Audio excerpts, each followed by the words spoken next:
दोस्तों, कल से संसद का मॉनसून सत्र शुरू हो रहा है और उस सत्र के ठीक पहले मोदी सरकार की मुसीबत कई गुना बढ़ती जा रही है।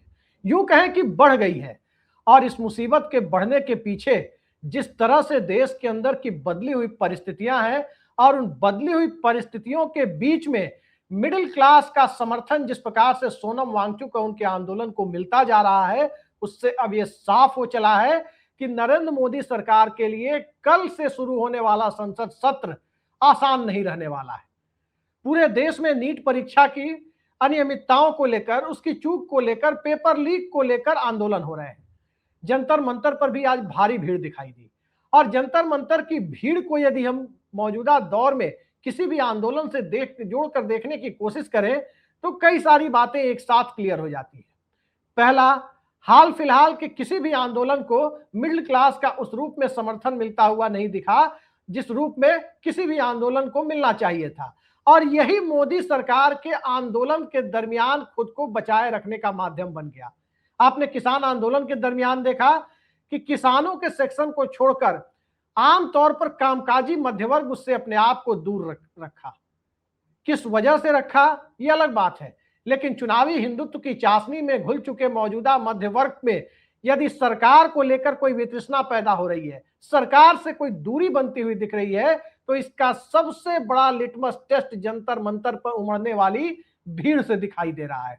और वो भीड़ सिर्फ जंतर मंतर की नहीं है, चाहे जोधपुर हो चाहे नागपुर हो, आरएसएस के गढ़ नागपुर में बड़ा प्रदर्शन हुआ, देश के दूसरे हिस्सों में प्रदर्शन हो रहा है। और नीट परीक्षा की धांधली को लेकर के या नीट परीक्षा के पेपर लीक को लेकर के जिस तरह से इस देश का मध्य वर्ग सोनम वांगचुक के आमरण अनशन के साथ आकर खड़ा होता हुआ दिख रहा है, यह 15 साल पहले के अन्ना मूवमेंट की याद ताजा कराता हुआ दिख रहा है।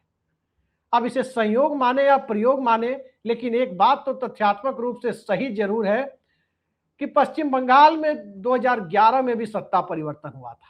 लंबे अंतराल के बाद सत्ता परिवर्तन हुआ था और उस सत्ता परिवर्तन के महज 3 महीने के भीतर दिल्ली में अन्ना आंदोलन शुरू हो गया।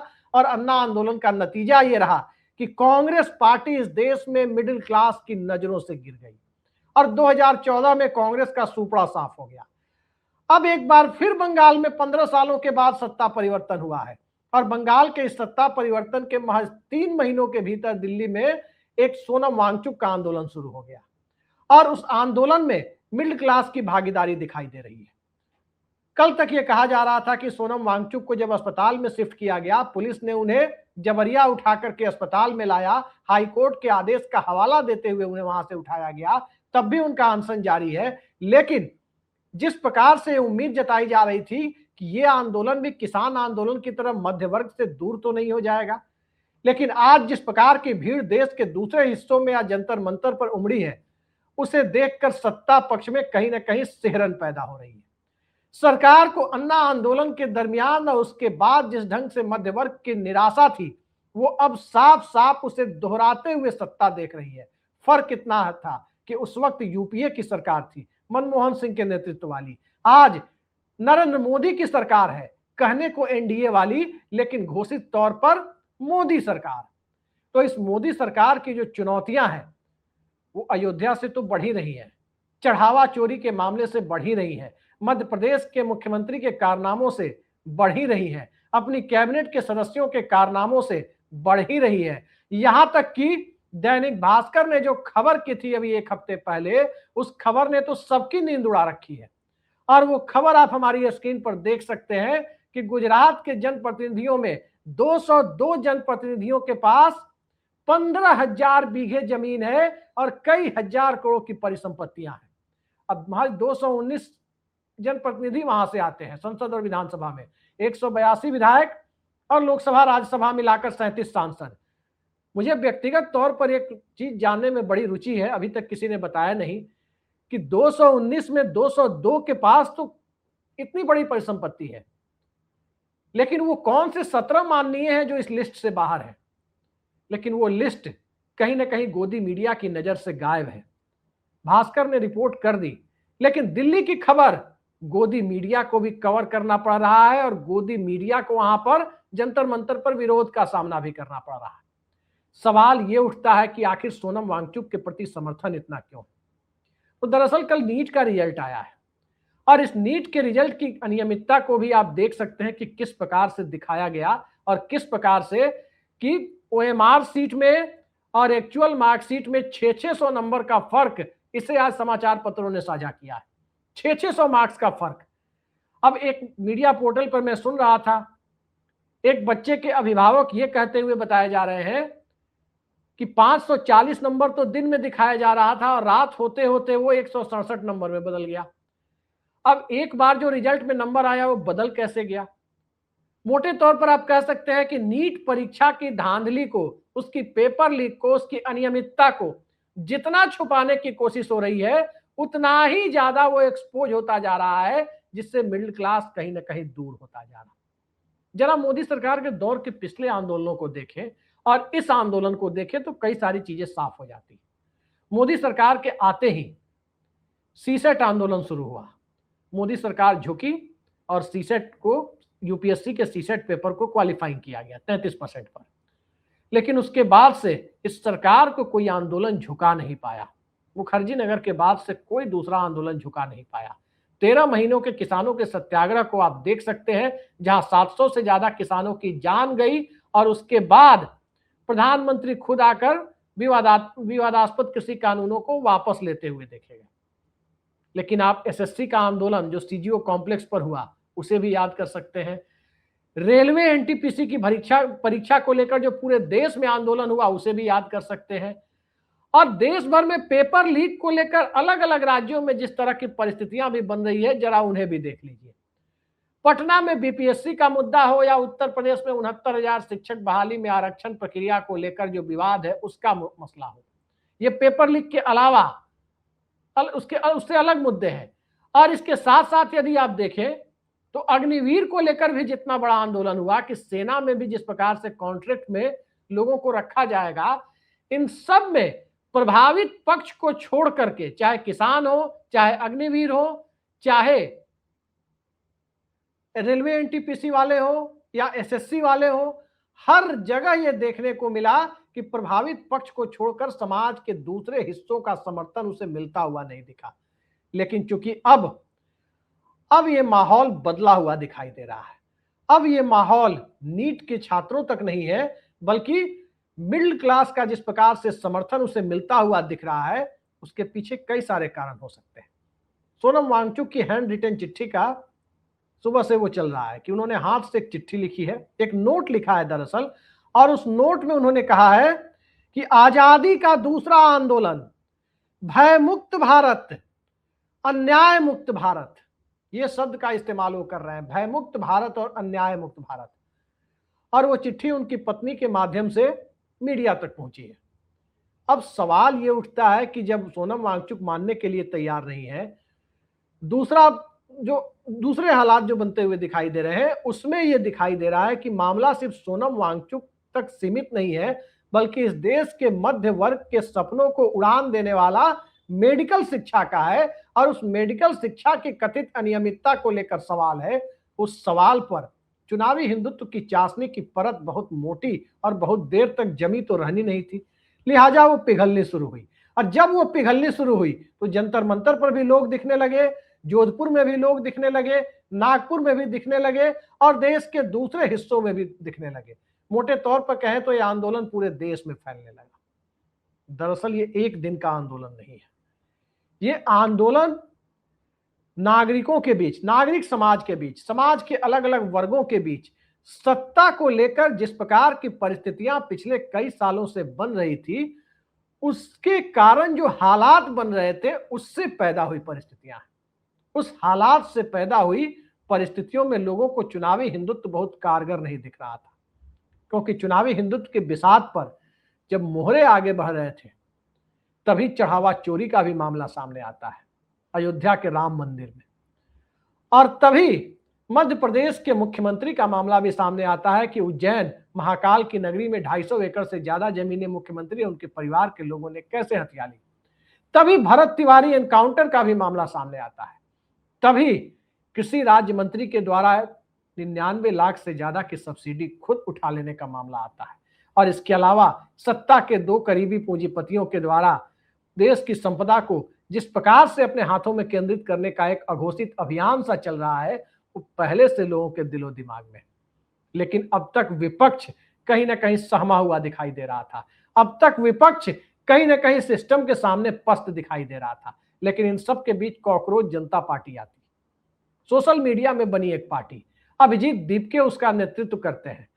लेकिन जिस ढंग से अभिजीत दीपके को लेकर भी सवाल है, विपक्षी दलों के मन में जिस प्रकार की चिंताएं हैं, उससे एक बात तो साफ साफ दिखाई देती है कि अभिजीत दीपके पर लोगों को भरोसा हो या ना हो, सोनम वांगचुक और नीट परीक्षा और देश के अंदर जो दूसरे मुद्दे हैं, उन सब को लेकर लोगों को सहानुभूति जरूर है। सबने देखा है कि सोनम वांगचुक को 6 महीने तक कैसे डिटेंशन में रखा गया। बाद में सरकार ने खुद कहा कि इनके ऊपर जो आरोप है, उन आरोपों की पुष्टि करने में सरकार समर्थ नहीं है और अंततः उन्हें रिहा किया गया। उन्हें एंटी नेशनल तक बताने वाले लोग भी सामने आने लगे। लेकिन इन सब परिस्थितियों के बीच जनता का मिजाज जिस तरह से नरेंद्र मोदी में आस्था रखते रहते उस आस्था को अनास्था में बदलते हुए देखने की परिस्थितियों में बदलने लगा, उसके बाद से अब संसद का सत्र जब शुरू हो रहा है तो लोगों के मन में कई तरह की चिंताएं हैं। चिंताओं का बाजार और बड़ा तब हो जाता है जब सत्ता खुद चिंताओं के बाजार को व्यापार में बदलकर 2014 से अब तक शासन करती आई है। आम आदमी अच्छे दिनों की उम्मीद लगाकर नरेंद्र मोदी की सत्ता को 2014 में लाया था। लेकिन उन अच्छे दिनों में लोगों को मिला क्या? उन अच्छे दिनों में 5 किलो राशन वाली व्यवस्था मिली। बेरोजगारी दर के चरम पर पहुंचने की परिस्थितियां लोगों को दिखाई दी। 25 लाख करोड़ से ऊपर के जो बैंकों के लोन राइट ऑफ किए गए या बट्टे खाते में डाले गए, उसका सबसे बड़ा हिस्सा इस देश के चंद पूंजीपतियों के हाथ में गया। और इस सब के बीच चुनावी हिंदुत्व की बिसात पर शहर शहर, गली गली, गांव गांव नारे लगाने वाला तबका खुद को ठगा हुआ महसूस करने लगा। और जब ये परिस्थितियां बनती हुई नजर आई, तब लोगों को कॉकरोच जनता पार्टी हो या कोई पार्टी हो या सोनम वांगचुक हो या कोई और हो, कहीं ना कहीं लोगों का विश्वास जब डोलने लगा तो मध्य वर्ग उसको लेकर आगे बढ़ने लगा। याद रखिए, दुनिया में कोई भी आंदोलन बिना मिडिल क्लास के सहयोग के सफल नहीं हुआ है। कभी भी वो अपनी चरम परिणति तक नहीं पहुंचा है। इस देश में जो कुछ भी और जब भी सत्ता विरोधी अभियान चला, उसमें मध्य वर्ग की जब भागीदारी हुई तभी वो नतीजे में बदल सका। जेपी आंदोलन को देखिए, छात्रों का आंदोलन था और उस छात्रों के आंदोलन से समाज के अलग अलग वर्ग के लोग जुड़ते चले गए और अंततः वो इंदिरा गांधी की सत्ता के बदलने के रूप में सामने आया। बोफोर्स का आंदोलन देखिए, महज 64 करोड़ की कथित दलाली का आरोप लगा राजीव गांधी सरकार पर और उसमें मिडिल क्लास पूरी तरह से विपक्ष के साथ खड़ा दिखाई दिया, सत्ता पलट गई।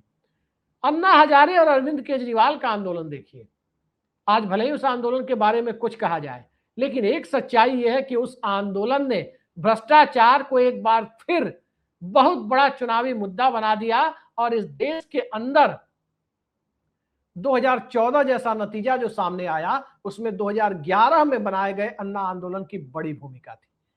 3 साल पहले लोकसभा चुनाव के वो माहौल बनना शुरू हुआ।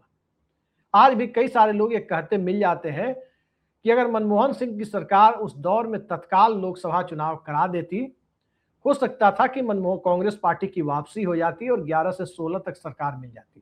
खैर, ये सब किंतु परंतु की बातें हैं, लेकिन इतना सत्य जरूर है कि 11 से जो माहौल बनना शुरू हुआ, वो लोग धीरे धीरे 14 आने तक उबने लगे और इन 3 सालों के दरमियान अन्ना आंदोलन से जो लौ जली, सरकार के विरोध में जो माहौल बना, वो 14 आते आते कांग्रेस पार्टी को स्वाहा कर गया लोकसभा के नतीजों में।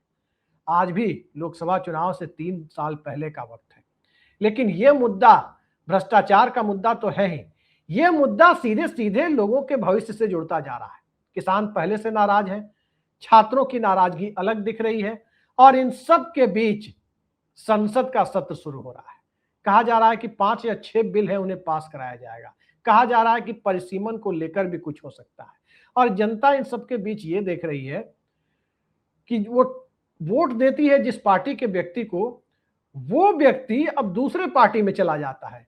और आजकल तो एक नया ट्रेंड देखने को मिल रहा है कि सत्ताधारी पार्टी में नहीं जा रहे, गुमनाम सी पार्टी में जा रहे हैं, दूसरे गुट में चले जा रहे हैं। जैसे उद्धव ठाकरे गुट के सांसद सीधे सीधे एकनाथ शिंदे गुट में चले गए, 7 की जगह 13 सांसद उन्हें मिल गए। 6 सांसदों की आवक हो गई शिंदे गुट को। यह महाराष्ट्र के सांसदों का मामला है। बंगाल की स्थिति देखिए, बंगाल में 1.5 दर्जन से ज्यादा टीएमसी के सांसद एनसीपीआई नाम की एक नई पार्टी में, जिसे कोई जानता तक नहीं था, उस पार्टी में शामिल हो गए और उस पार्टी का लोकसभा में सीधे 1.5 दर्जन से ज्यादा सांसदों से खाता खुला है। और ये सब के सब मौजूदा एनडीए गठबंधन के पार्ट है। जनता ये सब देख रही है कि आखिर सत्ता और सत्ता से जुड़े हुए लोग और एक केंद्रीय मंत्री के घर में पार्टियां कैसे तोड़ी जा रही। लेकिन जब भूपेंद्र यादव के घर में पार्टियां तोड़ी जा रही है, ठीक उसी वक्त धर्मेंद्र प्रधान के इस्तीफे की मांग को लेकर सोनम वांगचुक और उनके साथ बैठे हुए लोग जब दिखाई दे रहे हैं, वहां सत्ता के कानों पर जूं क्यों नहीं रेंग रही है। ये सवाल जब संसद में कल गर्माता हुआ नजर आएगा तो मत भूलिए कि सवाल ये अकेला सवाल नहीं होगा। इसके साथ साथ उत्तराखंड से अंडमान तक वनों की कटाई का मुद्दा होगा। इसके साथ साथ अयोध्या की चढ़ावा चोरी भी होगी, तो कई दूसरे राज्यों में सत्ता और सिस्टम के द्वारा किया जाने वाला कथित भ्रष्टाचार भी मुद्दा बनेगा। किसान तो हमेशा से मुद्दे के केंद्र में रहा है, लेकिन इन मुद्दों के बीच में 20 जुलाई से 13 अगस्त के बीच का जो दौर है, उस दौर में क्या सत्ता संसद के अंदर अपने आप को नैतिक रूप से सरवाइव करने की स्थिति में है? क्या वो आगे खींचने की स्थिति में खुद को दिखाई दे रही है? क्योंकि सरकार की परेशानी दूसरी है। मोदी सरकार कसौटी पर इसलिए खड़ी है कि जिस वक्त ये आंदोलन शुरू हुआ है, बिल्कुल अन्ना हजारे के आंदोलन की तरह, उस वक्त संसद का सत्र चल रहा है और संसद के सत्र में ये एक तरफ संसद में विपक्ष हल्ला करेगा, विपक्ष इन मुद्दों को लेकर के संसद के माहौल को गर्म करेगा और उसे करना भी चाहिए, उसका यही धर्म है। कोई भी पार्टी जो विपक्ष में हो, वो जनता के मुद्दे पर, किसान के मुद्दे पर, नौजवान के मुद्दे पर, पर्यावरण के मुद्दे पर, सामाजिक न्याय के मुद्दे पर अगर नहीं बोलेगा, बेरोजगारी और अर्थव्यवस्था के मुद्दे पर नहीं बोलेगा, तो आखिर किस मुद्दे पर विपक्ष बोलेगा? तो पहली बार ऐसा दिख रहा है कि विपक्ष को एक साथ समाज के अलग अलग वर्गों के कई मुद्दे मिल रहे हैं सरकार को घेरने के लिए। यह सरकार की परेशानी है। अब चूंकि संसद सत्र शुरू हो रहा है, तो संसद सत्र के पहले आज रात में ही कहीं जंतर मंतर को खाली करा दिया जाए तो अलग बात है, लेकिन आज रात में संसद जंतर मंतर को खाली कराने की कोशिशें होती है, तो कल से एक बात तय मानिए कि संसद के सत्र में लोकसभा और राज्यसभा में कुछ विशेष कामकाज हो पाएगा, उसकी गुंजाइश भी खत्म हो जाती है। एक सवाल इसके साथ और जुड़ता है। अभिजीत दीपके और उनकी इंटीग्रिटी को लेकर जो सवाल कुछ लोग उठा रहे हैं, यहां तक कि सोनम वांगचुक का एक मीडिया पोर्टल के साथ बातचीत भी वायरल हो रही है, एक क्लिप भी वायरल हो रही है जहां वो कह रहे हैं कि लद्दाख के लेफ्टिनेंट गवर्नर ने उन्हें मिलाया अभिजीत दीपके से। अब लद्दाख के लेफ्टिनेंट गवर्नर प्रधानमंत्री और गृह मंत्री के कितने करीब हैं सभी जानते हैं, और इससे अभिजीत दीपके की इंटीग्रिटी पर एक सवाल खड़ा हुआ। लेकिन जिस तरह से जंतर मंतर का आज का माहौल था, जिस तरह से जेनजी वहां जुट रहा था, जिस तरह से उससे ऊपर के लोग वहां जुट रहे थे, उससे तो कुछ और चीजें दिखाई दे रही है। उसमें यह दिख रहा था कि अब आयशा के लोग जो अनशन पे बैठे हुए हैं, दूसरे लोग जो अनशन पे बैठे हुए हैं, अब आंदोलन कहीं ना कहीं उनके हाथ में जा रहा है। और ड्राइवर सीट पर जब संसद में विपक्ष है, तो माहौल कमोबेश वही दिखाई दे रहा है जो अन्ना आंदोलन के समय था। उस वक्त तो लालू यादव के भाषण को, चुटीले भाषण को, फनी स्पीच को जो संसद में वो देते थे अपने अंदाज में, आज भी लोग रील के रूप में देखते हैं। लेकिन एक फर्क यह है कि उस वक्त सत्ता पक्ष और विपक्ष दोनों एक साथ थे, ज्वाइंट रिजोल्यूशन पास हो रहा था। आज ज्वाइंट रिजोल्यूशन की संयुक्त घोषणा पत्र जैसी स्थिति नहीं है। स्थिति इसलिए नहीं है क्योंकि सरकार का रवैया अड़ियल है। आज सरकार छात्रों की मांग के सामने पेपर लीक की व्यवस्था को खत्म करने के लिए तैयार नहीं हो रही है। उसके लिए विपक्ष से लेकर सोनम वांगचुक तक की मांग को, छात्रों की मांग को मानने के लिए तैयार नहीं हो रही है, और लोग सड़क पर उतर रहे हैं, आंदोलन देशव्यापी हो रहा है। तो इन सब के बीच कल क्या होगा, उससे ज्यादा जरूरी यह है आज रात क्या होता है। क्या सत्र शुरू होने के पहले उन्हें उठा दिया जाएगा? यही रात अंतिम, यही रात भारी वाली स्थिति है। देखते जाइए और आगे क्या देखने को मिलता है। आज के लिए इतना ही। नमस्कार।